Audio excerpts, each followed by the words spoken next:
Welcome to The Cycle of Rebirth from On Nature and the Purifications by Empedocles, Vegetarian, Part 1 of 2 on Words of Wisdom.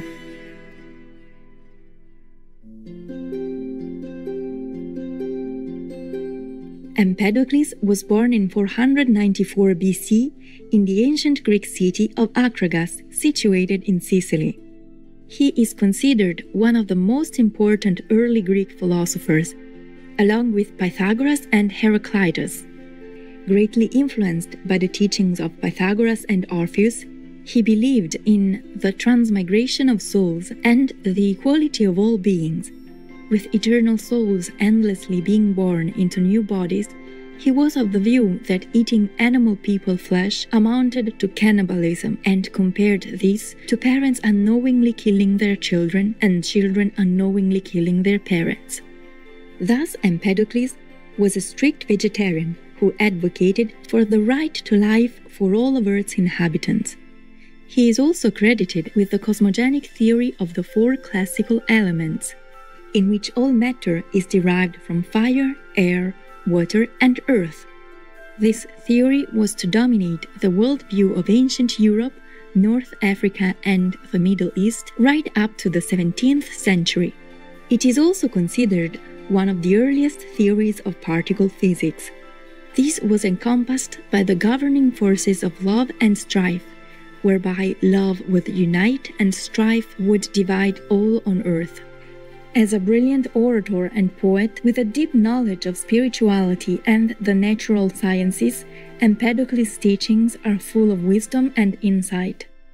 Today, we are pleased to present selections from his poetic works on nature and the purifications, which were translated into English by William Ellery Leonard in the book The Fragments of Empedocles. On nature, on animals and plants.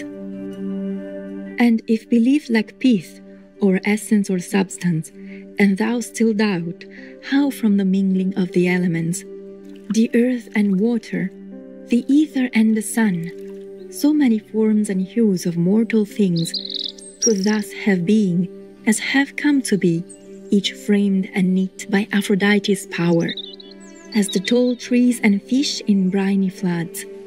Aphrodite, after watering earth with rain, zealous to heat her, then did give earth over to speed of fire, that then she might grow firm, leading the songless shoals of spawning fish, of beasts inside compact with outsides loose, which in the palms of Aphrodite shaped, got this their sponginess. 'Tis thus with conchs upon the heavy chines of ocean dwellers, aye, of shellfish wreathed, or stony-hided turtles, where thou mark the earthen crust outside the softer parts.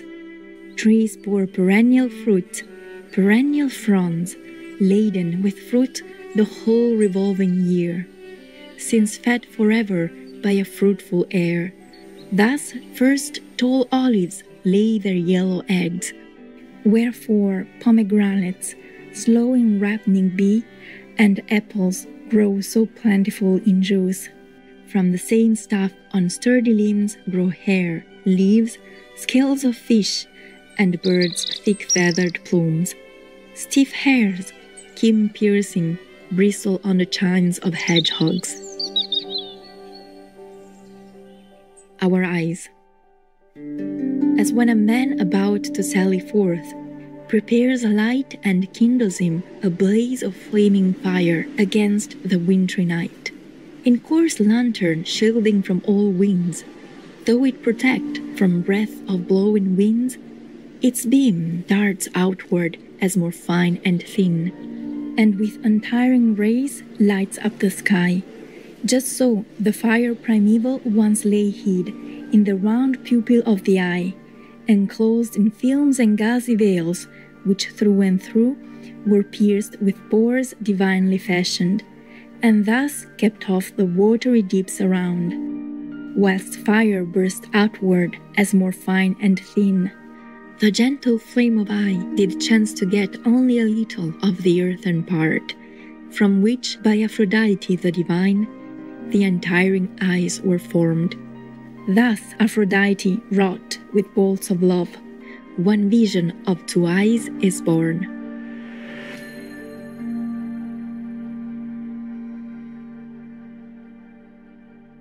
On the psychic life. Thus all things think their thought by will of chance, and insofar the lightest at their fall do strike together. In the bloodstreams, back leaping unto it, the heart is nourished, where prevails the power that men call thought. For lo, the blood that stirs about the heart is man's controlling thought. For unto men their thrift of reason grows according to the body's thrift and state. For as of these commingled all things are, even so through these men think, rejoice, or grieve. As far as mortals change by day, so far by night their thinking changes. For 'tis through earth that earth we do behold, through ether, divine ether luminous, through water, water, through fire, devouring fire, and love through love, and hate through doleful hate. For if reliant on a spirit firm, with inclination and endeavor pure, thou wilt behold them, all these things shall be forever thine, for service, and besides, thereof full many another shalt thou gain. For of themselves into that core they grow of each man's nature, where his essence lies. But if for others thou wilt look and reach such empty treasures, myriad and vile, as men be after, which forevermore blunt soul and keen desire, oh, then shall these most swiftly leave thee as the seasons roll, for all their yearning is a quick return unto their own primeval stock. For know, all things have fixed intent and share of thought. Dominion. And thou shalt master every drug that ever was made defense against sickness and old age.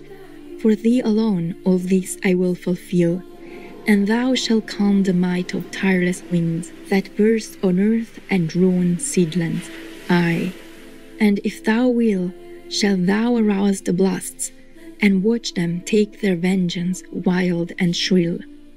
For that before thou cowed them, thou shalt change black rain to drought at seasons good for men, and the long drought of summer shalt thou change to torrents, nourishing the mountain trees as down they stream from ether. And thou shalt from Hades beckon the might of perished men. The Purifications, the Healer and Prophet. Ye, friends, who in the mighty city dwell, along the yellow Acragas hard by, the Acropolis, ye stewards of good works, the stranger's refuge venerable and kind, all hail, O friends, but unto ye I walk as God immortal now, no more as men, on all sides honored fittingly and well, crowned both with fillets and with flowering wreaths. When with my throngs of men and women I come to thriving cities, I am sought by prayers, and thousands follow me that they may ask the path to well-being and vantage, craving some for oracles, whilst others seek to hear a healing word against many a foul disease that all too long has pierced with grievous pains. Yet why urge more, as if indeed I wrought some big affair? Do I not far excel the mortals round me, doomed to many deaths? O friends, I know indeed in this the words which I will speak, that very truth abides. But greatly troublous unto men always has been the emulous struggle of belief to reach their bosoms. Go ahead and make war. Stupid and ugly people love to do that. Generous viewers, thank you for your company today for Words of Wisdom.